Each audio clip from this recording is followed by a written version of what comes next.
پھر بعض اوقات اس دنیا میں ہی اس کی پکڑ ہو جاتی ہے، اس دنیا میں ہی اس کی پکڑ ہوتی ہے. جیسے جیسے وہ اس دنیا میں غلط کاریاں کرتا چلا جاتا ہے، اس کے راستے بند ہونا شروع ہو جاتے ہیں.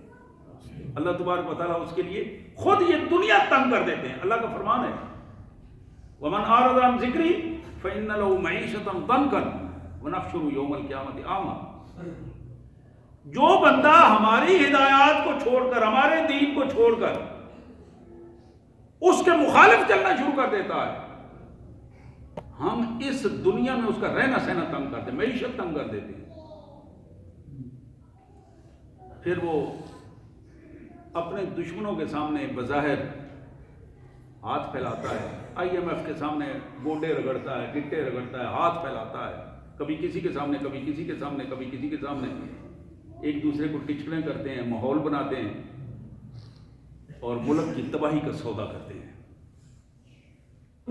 اپنی زندگیوں میں وہ شیطانی معاملات سارے جاری ہیں، لیکن عام آدمی اس سے پریشان ہے، اس لیے کہ وہ عام آدمی جو اس کو بھی اس کا ادراک نہیں ہے کہ وہ اللہ کے دین کی طرف اس نے آنا ہے. جس طرح بڑے شیطان لوگوں کو اللہ کے دین سے پرکشتہ کر رہے ہیں، عام آدمی جو چھوٹے شیطان ہیں یہ بھی ان شیطانوں کے قابل میں آ کر اپنے آپ کو سدھارنے کے لیے تیار نہیں ہے.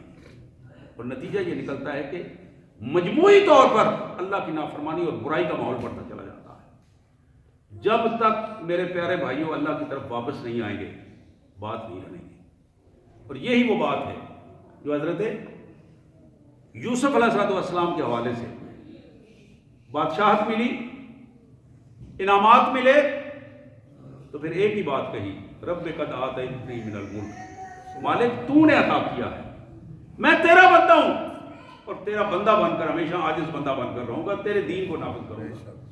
آج بھی اگر یہ ماحول بن جاتا ہے، کوئی اللہ کا بندہ اس طرح کا سلسلہ بنا دیتا ہے کہ اللہ کی امانتوں کو امانت سمجھ کر لوگوں کے سامنے نافذ کرتا ہے، ان امانتوں کو ایک نظام کے طور پر ایک ماحول بنا دیتا ہے، تو یقیناً ہماری یہ سرزمین، اللہ کا یہ وعدہ ہے لَفَتَحْنَا عَلَيْهِمْ بَرَكَاتٍ مِّنَ السَّمَاءِ وَالْأَرْضِ، ہم زمین اور آسمانوں کے خزانوں کے منہ کھول دیں گے جب ہمارے بندے ہمارے حکم کے مطابق چلیں گے. اللہ سے دعا ہے اللہ تبارک و تعالیٰ ہمیں اس کی توفیق عطا فرمائے. وآخر الدعوانا ان الحمد للہ رب العالمین.